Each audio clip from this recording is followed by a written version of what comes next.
I think we're underway, and welcome everyone to our September 20th meeting, especially those that are tuning in either on YouTube or WCG TV or whatever platform that you use. We know we're competing with the federal election tonight. Our agenda is relatively succinct this evening so that we can get people back paying attention to that. It's currently 7 p.m. If you haven't voted yet, I think the polling places are open till 8:30 p.m., so you still got lots of time. Myself and my family did all vote today, and I would say it was a fabulous depiction of efficiency and organization. That was a little different situation where they're not able to use schools, and I happened to be at the Clarion Inn, and it was a beehive of activity, but it went very well and very quickly. So kudos to all those people that are working hard to make it happen. So without any further ado, first item, Madam Clerk. Is roll call, Your Worship. I've taken the roll and all members of council are present, including Councillor Frangi, who is joining us via Teams tonight, and he is on. Very good. Maybe Sunday. Next item, please. A motion to adopt this evening's agenda, Your Worship. Moved by Councillor Lupke, seconded by Councillor Chaboyer. Any additions or changes? Seeing none, we'll call for the question. All those in favor? Opposed? That is carried. Next item, please. Confirmation of the minutes of the regular meeting of council held September 7th. Moved by Councillor Cameron, seconded by Councillor Parker. Any errors or omissions? Not seeing any. We'll call for the question. All those in favor? Opposed? And that is carried. And next item, please. Under the order of presentations, Your Worship, we originally had Dwayne Dick on the agenda, but I don't think he's here yet, so with your permission, we'll move to the next presentation from Michelle Letourneau from the Brandon Urban Aboriginal Peoples Council. Very good. Come ahead and welcome.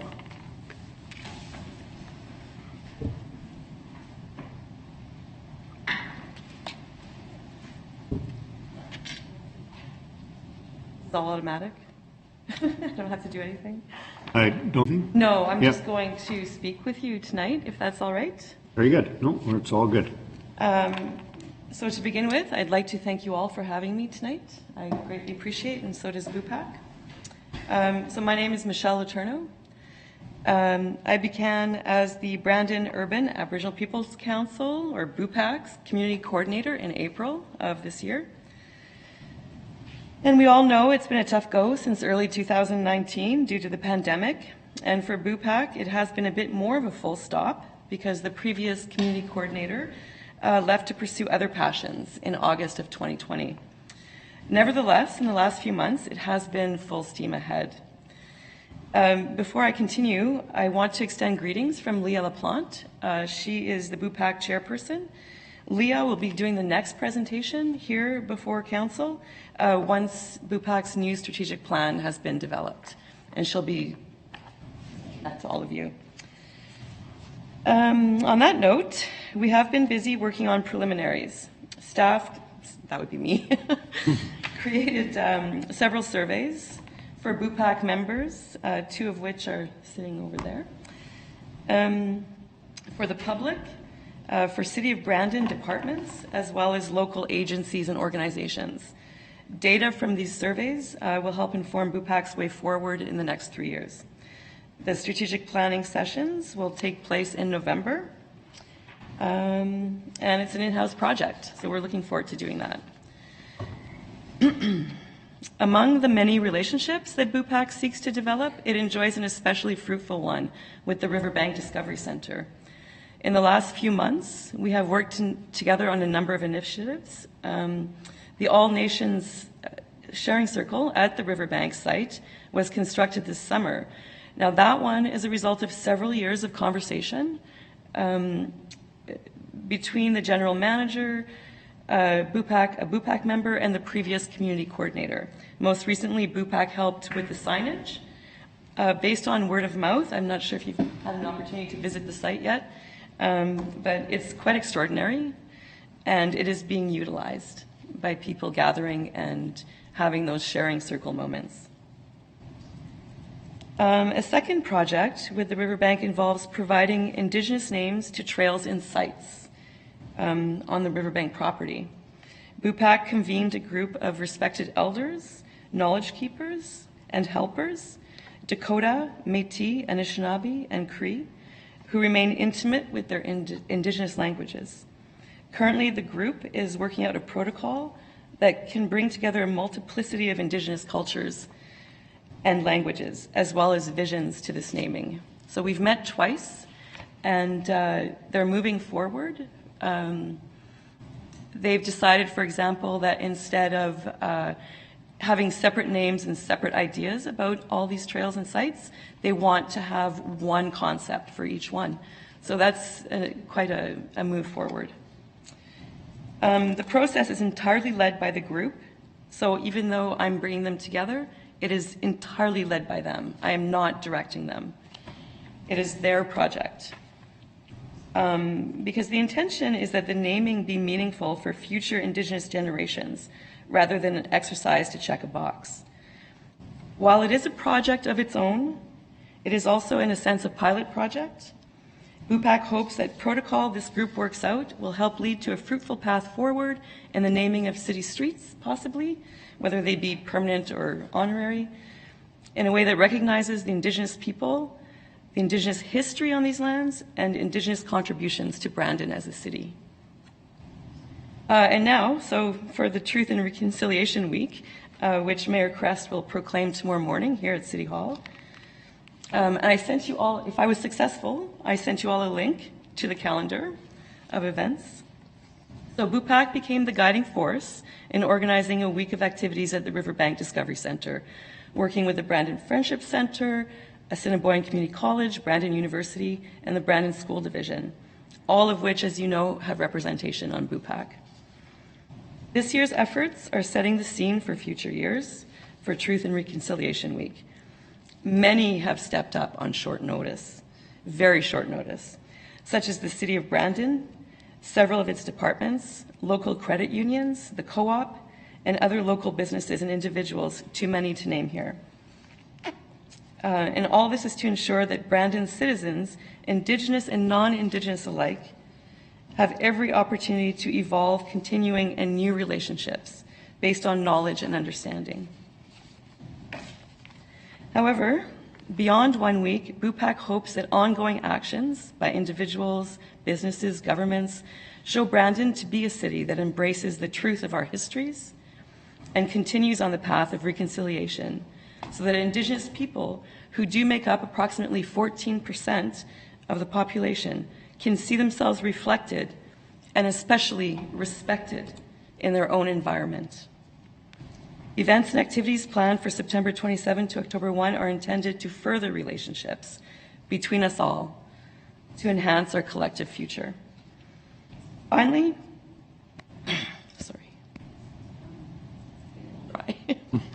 Finally, the federal government is currently deciding on funding for this coalition, which you know as BUPAC, via UPIP funding. UPIP meaning Urban Programming for Indigenous Peoples. There are dozens of similar coalitions across the country. BUPAC has supported the National Urban Indigenous Coalition Council in its pre-budget submission, which addresses the needs of all coalitions across Canada. The ask is stable, adequate. But my last sentence. We'll get questions. Thank you. So the ask is stable, adequate, and long-term funding. As it stands, funding for BUPAC, which the city is the applicant for and administers, ends March 31st, 2022. BUPAC is optimistic for the coming years and would like to express its gratitude to the City of Brandon for its ongoing support. Thank you.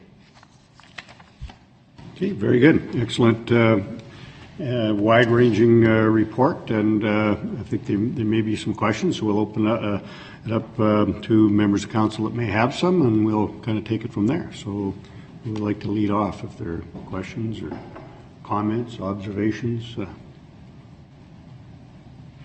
Councillor Fawcett. Yes, thank you through your worship to Michelle. Thank you very much for the presentation, and thank you for the job you've been doing since we've had you on board. It's been really great. So I'm going to ask an easy question, if you have it in front of you.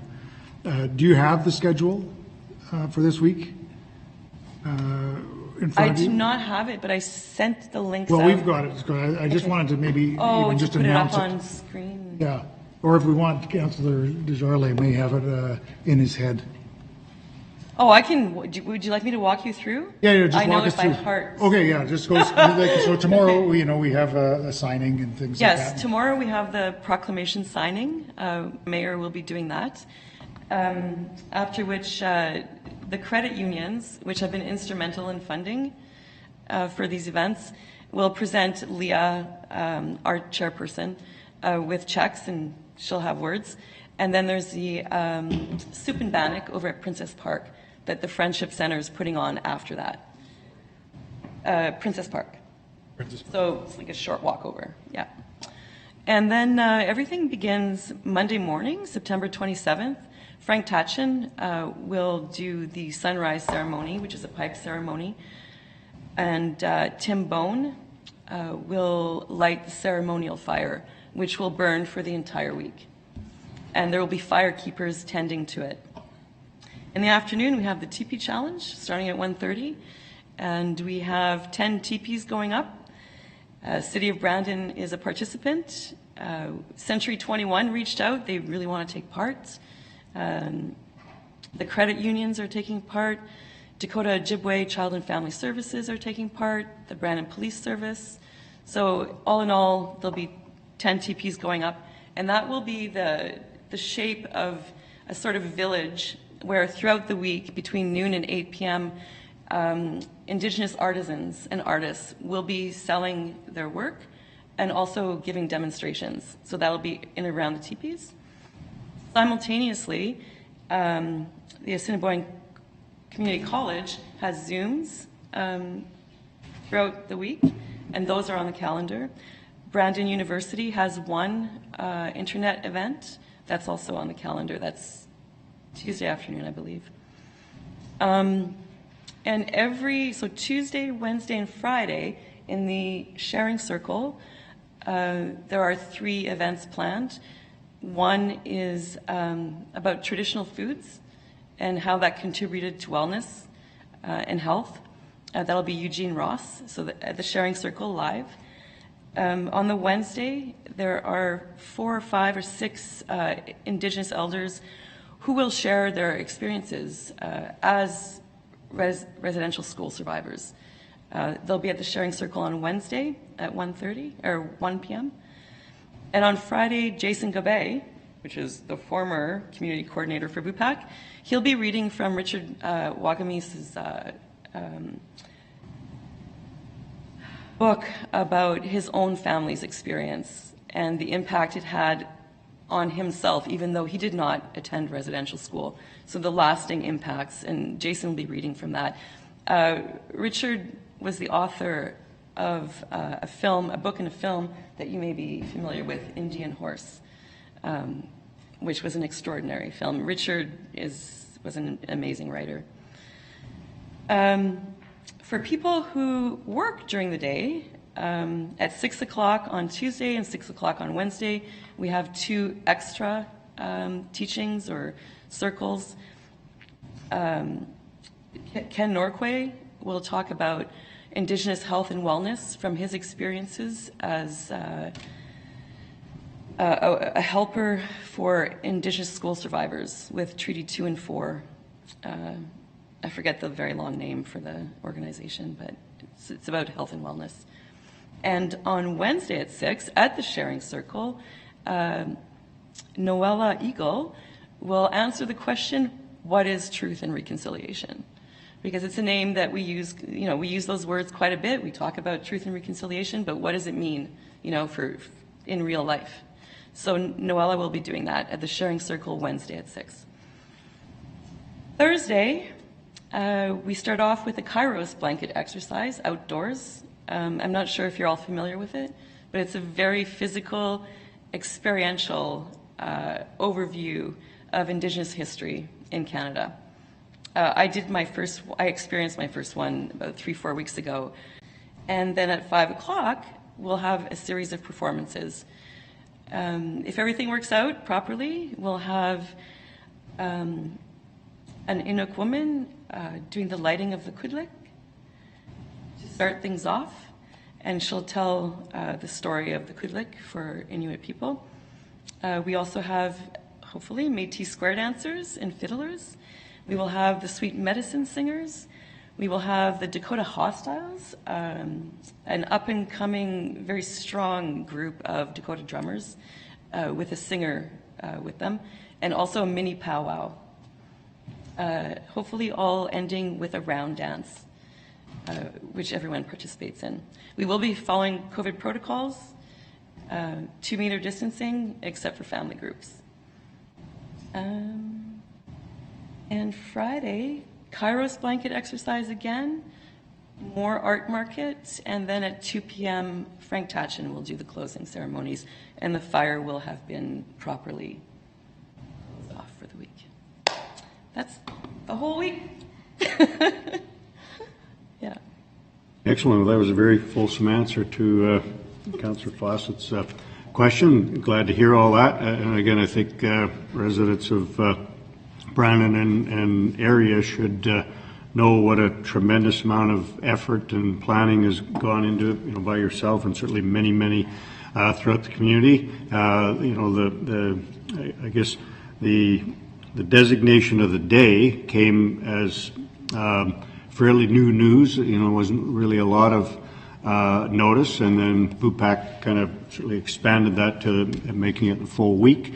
So, given the relatively little time available to you all, I think you've done a fabulous job of cobbling together just a great array of activities throughout the week, and certainly the strongest part of it being on the new Truth and Reconciliation Day on Thursday the 30th. So again, I think people from Brandon will certainly have I feel a greater opportunity than most to be able to recognize this day and reflect on this day and learn something from this day based on the activities that you're supplying. So certainly something there for everyone, and hope it's well attended and well appreciated. And through your worship, to the presenter, you'd mentioned with regards to the sharing circle there that is at the riverbank, and one of the things that I noticed when I was out there was the 7 sacred teachings of the Anishinaabe and how important that is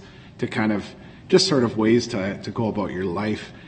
You were also talking about trail naming and sort of looking at the trail dedication there. The one thing, I'm sorry if I missed it, but how long a process do you think that will be before they're in a position to look at naming or look at sort of what the next steps look like? I suspect that we will be meeting 2 more times. I haven't reported this to council, like BUPAC council yet, but I think the most important part of the process was the group coming together and deciding how they wanted to do it, and that has been decided now. So once Truth and Reconciliation Week is done, we will be getting together again, and they've already started working on ideas. But one of the most important idea that came across to me the last meeting that we had, which was a couple of weeks ago, was that we did have a walkthrough, but they each want to spend more time just being at that site. One of the participants likened it very much to when she beads or when she works on her art, that she needs to feel that connection to really understand what she's doing is about or what the place is about. And we're very lucky that one of the participants is an elder who, in fact, as a young child, camped there with her family. And then, so that was the Dakota elder. Then the Métis elder explained that her people traded with the Dakota on that site. So it is a very, very experientially laden area, and they really want to do it justice. they don't want to just, yeah. So I would say 2 more meetings. Yeah. Yeah. Absolutely no, and that was kind of to see and encourage that the time be open there to have those discussions and see that process play out and hopefully make that space a place that is impactful for them. So, thanks. Thank you. Any other questions or comments from members of council? Councillor Chaboyer. Thank you, Worship. Through the presenter, one thing that I'm always wondering about the whole understanding of truth and reconciliation is with all these events, and are they family events, and how do you message to children about what our country is going through, and in a thoughtful way of them understanding? Is it understanding the cultures, or to make it is it a family experience, or do you work with the school division for high school children? Are they getting an understanding of what this is all about and clear to them? I'm just... So is your question specifically to the week itself, or is it just general? Just general for... Well, I would... And children, like when you have events and stuff too, is it an event for families to come and share and understand? Well, I would suggest 2 things. One, there are many, many books now available to read with children that explain, and I think I posted a list of them on our Facebook page at some point not too long ago. And the books are very well written and explain at the level of the age group. On another note, I mentioned Eugene Ross, who will be doing a presentation on food. However, he's spent the last week at Chinupuaka, where he has been teaching those children about truth and reconciliation. And Noella, who will be speaking at 6 o'clock on Wednesday, is also an educator and is involved in curriculum. So her area, and they are really the best people to speak to that, in my opinion, because they live that every day. It is their work, the curriculum, and how children, whether they be young or older, apprehend this. Oh, that's great. It's nice to see that is moving along forward for children to understand. Really, a lot of good books. Yeah. Other questions? I should point out that certainly it would be presumptuous to think we've got the market cornered on activities for Truth and Reconciliation Day, that other First Nation organizations in our area will certainly be doing things as well, so stay tuned for that. I do know that Sioux Valley are doing something out at the residential school and having a bit of a ceremony, and also to honor elders out there, followed by a little bit of a feast. I know I've been invited to that. That's how I happen to know about that, so I'm sure there'll be a great many activities in the region, so people should kind of pay attention and take in as many things as they can. So, and kind of an aside, but it's interesting activity this evening is the Southern Chiefs organization, led by Grand Chief Jerry Daniels, are hosting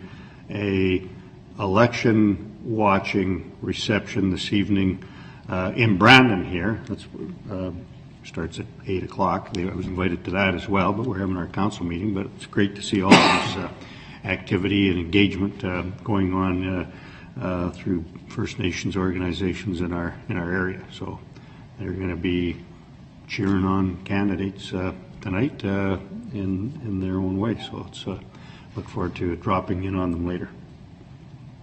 So I think that wraps up the questions and answers. So thank you very much, Michelle, for a very fulsome presentation tonight, and more particularly for, as Councillor Fawcett put it, all the work that you've been doing for BUPAC, especially. I know you've been going a million miles an hour here the last few weeks pulling this all together, but we're all looking forward to a really great set of activities really over the next couple of weeks for this. So thank you very much for all you're doing. Thank you for having me. Have a good night. Thank you. So a motion to receive would be in order, please. Councillor Desjardins.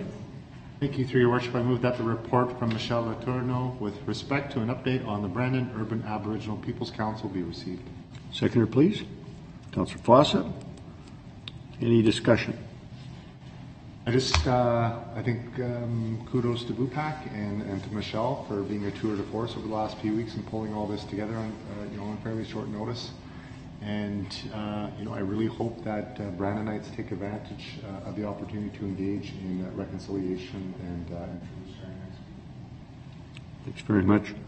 Well put. And I think she did mention it, but I am certainly aware that lots of organizations and sponsors also stepped up. So there's a significant interest in this. And again, as you say, on short notice. So it's great to see our community coming together in that fashion. So any other discussion before we call the question? Seeing none, call the question then. All those in favor? Opposed? That is carried. Thank you. Next item, please. The order of committee reports, Your Worship, and I'm not aware of any, but Okay, we weren't presented with any committee reports, but if there were some, we would be glad to take them now. Looks like there's not.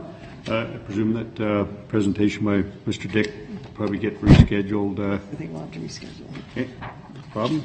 Next item, please. The order of inquiries, Your Worship. I know we have a few inquiries. Okay, Councillor Chaboy. Thank you, Worship. I have one inquiry.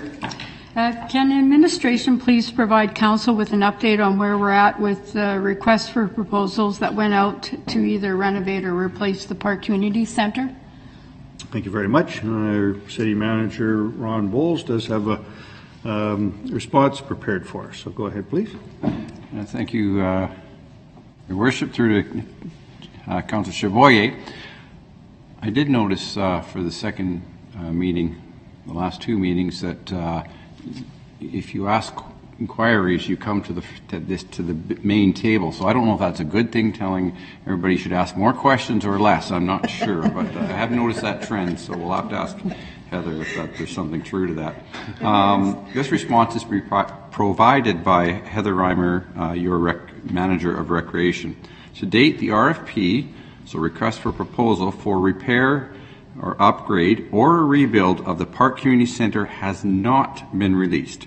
Procurement methods and documents are being worked on by administration, with an RFP expected to be released this fall. Council will be informed of the intended actions that will meet Council's resolution prior to issuing said RFP. Thank you. I just know that the clock goes by quick and budget deliberations are around the corner, so, and it might impact our budget, so thanks. Well put. And Councillor Cameron, go ahead. Thank you, Your Worship. Through you to Mr. Bowles. I got a couple of inquiries this evening. First off, I'll start off with, I was contacted by residents of McDonald Avenue recently, noting a high level of dust due to backlane vehicle traffic to the golf course and the construction site, with McDonald Avenue being closed right now. I had the opportunity to visit with a number of residents at the condo corporation in the corner there, and they've experienced dozens of vehicles and heavy machinery going through back and forth down the back lane during the short window of time I was there. I'm wondering if the city would be able to work with contractors there and or provide watering for the lane to help mitigate some of the dust issues that they're experiencing. The residents are aware that a certain level of dust does come with construction, but given the fact that McDonald Avenue is the entrance to the golf course is closed off right now, all traffic is being filtered through a small corridor, which is exasperating the issue at this time. Thank you very much. And again, back to Mr. Bowles for a response. Okay, and this response is provided by Scott Haddo, the Acting Director of Public Works. So Ms. Richardson is away this week. So, well, good news. And that good news is that the contractor is slated to start the second round of calcium application Wednesday, September 22nd, so just in a couple days. So this stretch of laneway along McDonald Avenue is included in the list to be completed. I'm sure they'll make sure it's at the top of the list. And so this schedule is dependent on there being favorable weather conditions for our grader operators to prepare the lanes prior to application of the calcium taking place. So fingers crossed it'll be done this Wednesday. Excellent. And just a quick follow-up, if I may, Your Worship. It would be good if we do have the ability to put out there what lanes we are applying calcium to, might help some of the councillors as far as inquiries or calls they might get with regards to a particular laneway. If we do have a pre-prescribed list, it might be helpful to share that. So my next one, if I may, Your Worship. Recently, the City of Winnipeg, the Province of Manitoba, and a number of private entities throughout the business world put in place vaccination mandates or testing regimens for staff who work in front-facing roles dealing with the public and vulnerable populations. I was contacted over the past number of weeks by residents of my ward as well as others inquiring as to whether or not the City of Brandon would be putting in place a similar mandate for jobs that deal with the public and vulnerable populations on a front-facing regular basis. Very good. So this has certainly been a work in progress for our administration. So Mr. Bowles has a response for this one as well.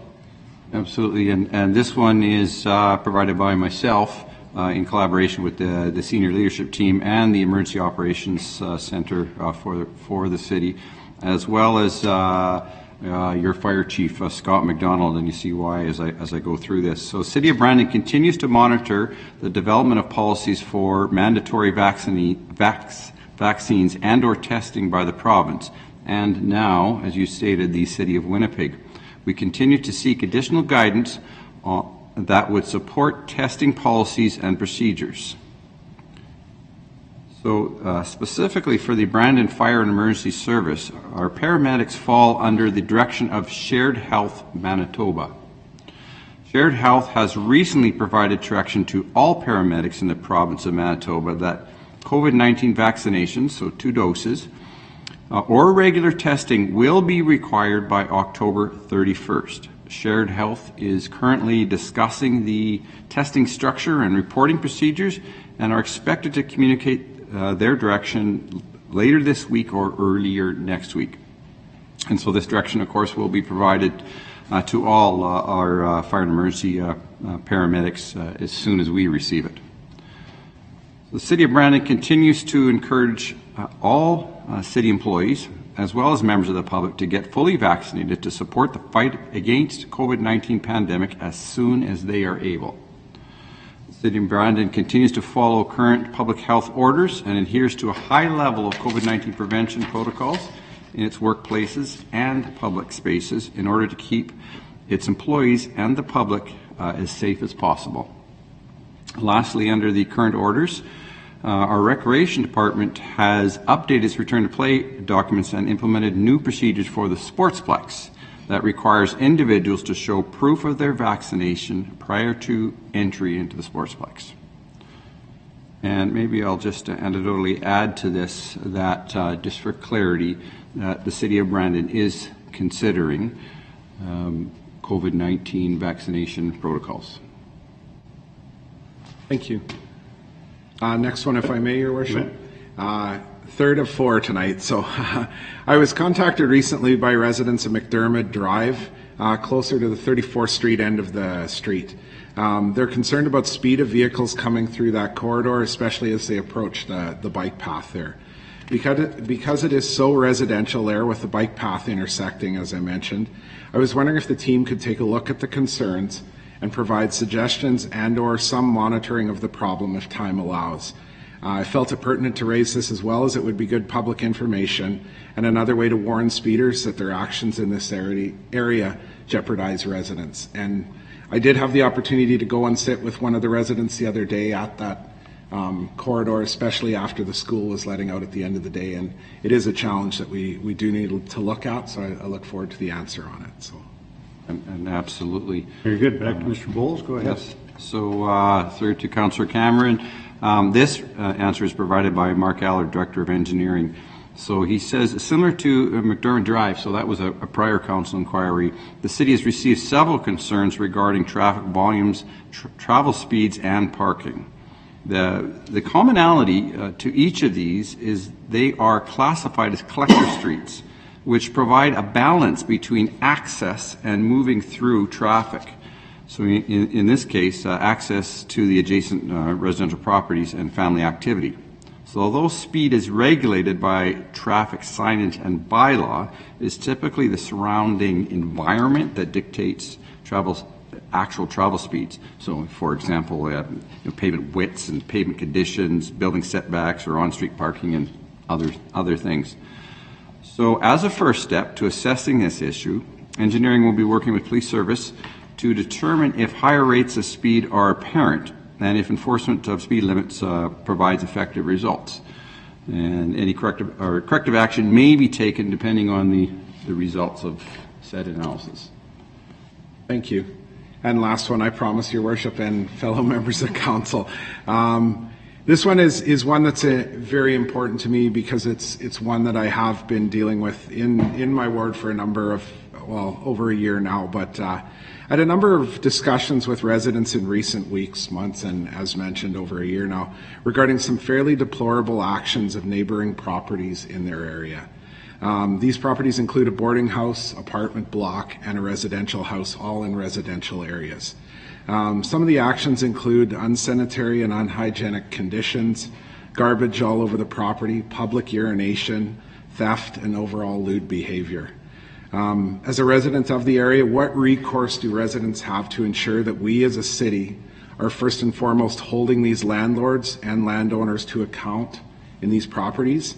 And further, can we as a city council, in collaboration with administration, examine the creation of bylaws or committees that could help assist residents in seeing our city take action on some of these problem areas? Thank you very much. Back to Mr. Bowles. And Councillor Cameron knows I am very familiar with the work that he's doing with the homeowners around these properties.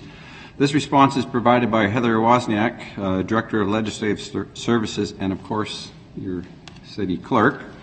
And she discusses 3 bylaws, which will basically answer your question, and then talks a little bit about another bylaw that's being created to make things better and help improve some efficiencies and maybe some of the things that you're alluding to.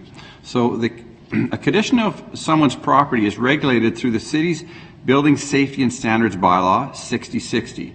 This bylaw establishes standards for building safety, maintenance, and occupancy of dwellings, non-residential property, and other structures or property within the City of Brandon, and is enforced by the Senior Building Inspector and the Brandon Police Service, so the bylaw enforcement department.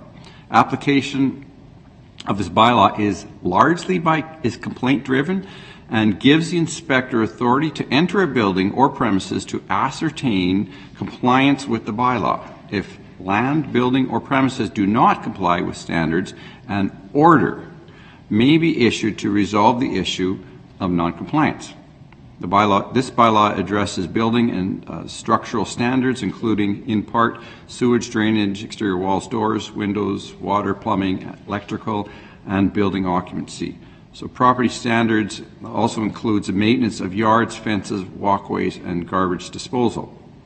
So that's the first bylaw that we use. And the second is the nuisance bylaw 5806, which regulates public order and noises, and the suppression of nuisances, including prohibiting any person from making or causing to be made any noise which is likely to annoy, disturb, injure, endanger, or detract from the peace, health, and safety of another person. This bylaw also requires that yards be kept free and clear of rubbish, garbage, and other debris, and kept and maintained and neatly groomed. Any person who commits an offense to said bylaw is subject to a penalty in accordance with the provisions of the compliance bylaw. So if there's any confusion, Mr. Wozniak and a team of professionals are working on a community standards bylaw, which will clarify some of these standards, simplify the understanding, and increase enforcement efforts. and they intend to bring this bylaw forward to council in October of this year. Thank you for that, and I do appreciate Ms. Wozniak's work on that, and the city as well for the number of staff that have worked on this particular file. And I know on behalf of the residents, one thing that I'm hopeful for is that we do have these bylaws in place, but at the same time we are in the position to enforce them and seek that compliance that we do state here, because I think that's the more important end of the equation, is that we are enforcing the bylaws that are in place. So people can live in a neighborhood that they feel is very livable and safe. So thank you for that, Your Worship.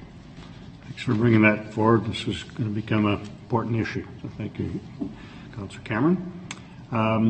Any other inquiries? Those are the ones we're aware of. Sometimes there are breaking news items that happen throughout the day, and we're always glad to take those if we can.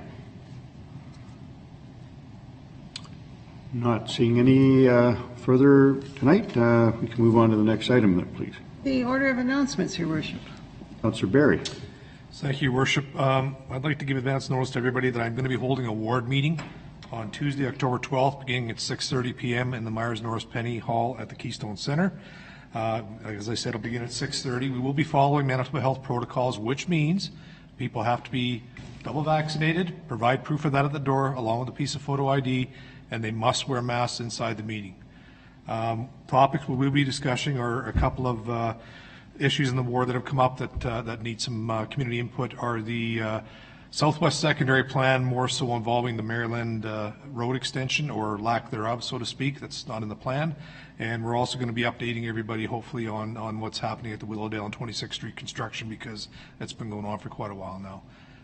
And of course, as usual, any other ward issues that people may want to bring up, hopefully we'll be able to have that attended to that night. So that's October 12th, 6:30, Myers-Norris Penny Hall, Keystone Centre. Thank you very much. Other announcements? Councillor Cheboyer. Thank you, Worship. I have an announcement I'd like to share from the Age Friendly Committee. We have one committee member, Merle Orth.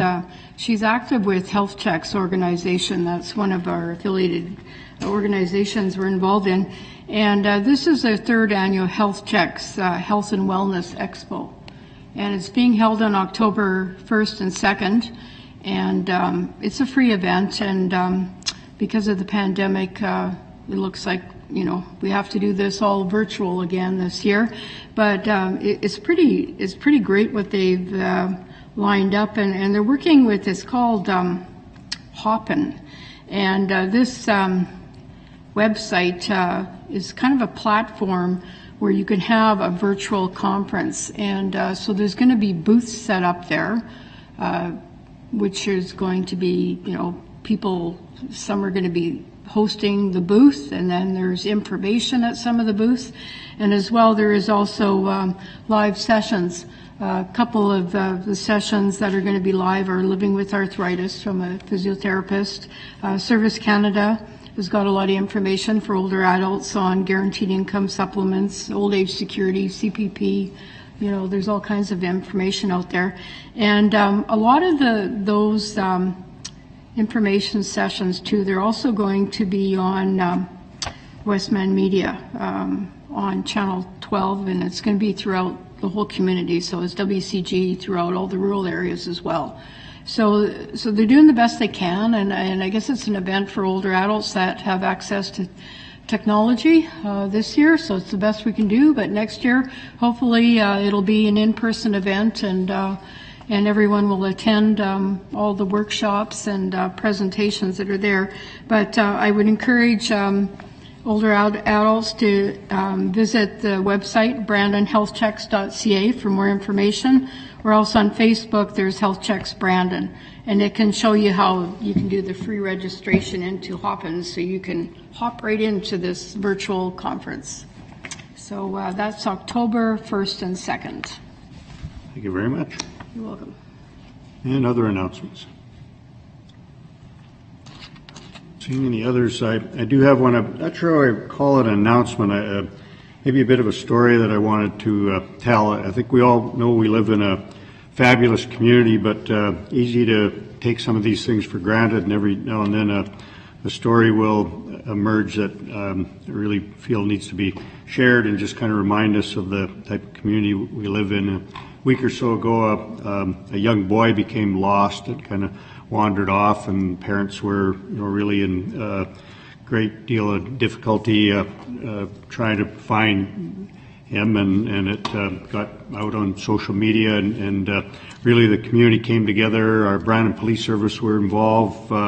K9 unit was deployed with a couple of dogs involved, and it has a happy ending that after some time the young boy was located, but the mother had put out in the social media another part of the story where a gentleman in our community, we'll often see him on a street corner, might be considered a member of the more vulnerable population. A lot of time, people may judge people like that, and the mother had put it out there that this younger gentleman, often seen near the Corral Center, he had somehow encountered her little boy and had provided him with some help and maybe a blanket and so on and so forth, which probably helped to bridge the time between during which he was lost until he was actually found.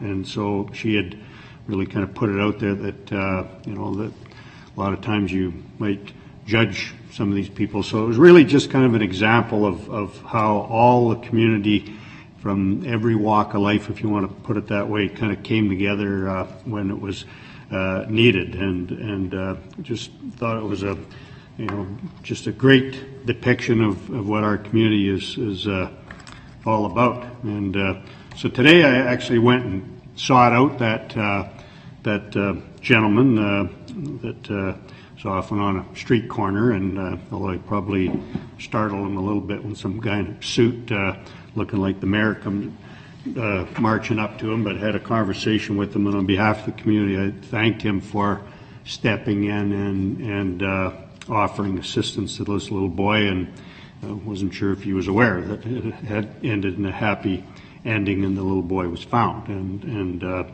so I did think the community should know that what a great community we live in, and that everyone pitches together when situations like that arise. So again, not really an announcement, but kind of a story I think that needs to be shared once in a while. And I know everybody around the table, I'm kind of preaching the converted here. We know what kind of great community we have, but I don't think you should take stuff like that for granted. So thanks to everyone, frankly, that got out and that day, that evening, and helped to locate safely this little guy, and it's got a happy ending. So that was all I had. And any other announcements that came to mind while I was telling my story? Okay, so move on to the next item, please. Under the order of general business, Your Worship, we have an interim appointment to the Age Friendly Committee. Very good. It's before us there. It's fairly straightforward. Does somebody want to make that motion? Councillor Chaboyer? Thank you, Worship. I move that the following citizen appointment be and is hereby appointed to the Age Friendly Committee for an interim of office beginning immediately and expiring December 31st, 2022. And his name is Douglas Fraser. And that's seconded by Councillor Cullen. Mover wish to speak? Yes, just briefly, Your Worship. We have a couple of vacancies on the Age Friendly Committee, and at the same time we have a lot of work that we continue to make Brandon a better place for older adults and age-friendly for the whole community. So we definitely need people to get involved, and so Doug sent in an application, and he also, we met with him, and he's got a lot of great ideas, and we look forward to having him on the committee. So I'm hoping that council will support his recommendation to allow us to join the committee. Thank you very much. Any other discussion? Not seeing any, and it is great, as with my last bunch of comments, again, another example of community members stepping forward and doing all they can to make our community a better place. So another great example. So without further ado, we'll call for the question then. All those in favor? Opposed? That is carried. By the way, I am keeping an eye on Councillor Frangie, and I can see him. We only got about a millisecond of a delay, so he's right on there with his vote. So next item, please. Is a request for an extension to the subdivision final approval for 21 Willowcrest Avenue. And this is probably Councillor Brown's ward, so he's on leave right now. Councillor Barry, go ahead, please. Thank you, Your Worship. On behalf of Councillor Brown, I move that the extension of the final approval of subdivision for 21 Willowcrest Avenue, parcels A, B, and that is listed, to August 14th, 2022, be approved. Thank you. Seconder, please. Councillor Lupke. Whoever wishes to speak, or I don't on this, Your Worship, unless there's somebody from administration that wanted to touch on this a bit. I think it's just more of a housekeeping thing that an application needed to be extended. I don't think it's a... Yeah, I believe you're exactly right on that, and I can probably get a nod from Mr. Pulak.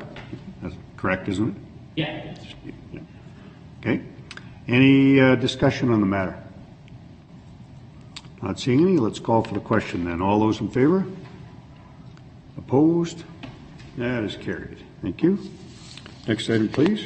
Under the order of bylaws, Your Worship, bylaw number 7316, which is to rezone 1910 Bell Avenue from residential single detached and Parks and Rec to residential low density and single detached. Very good. Councillor Fawcett.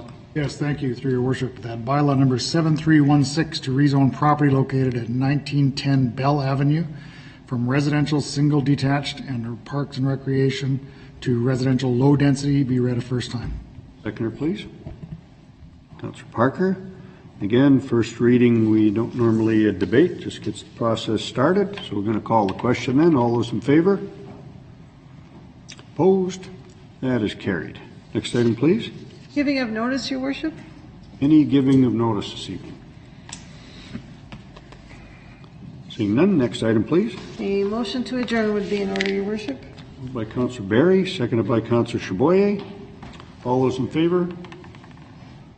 Opposed? That is carried.